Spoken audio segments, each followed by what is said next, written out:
А что он такого вредного делает? Вы успокойтесь лучше. А что и палка дает? Оружие пролетариат.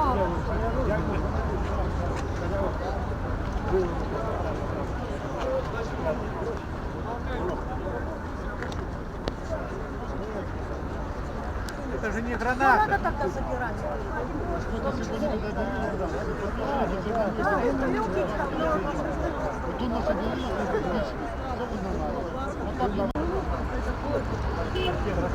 Автомат.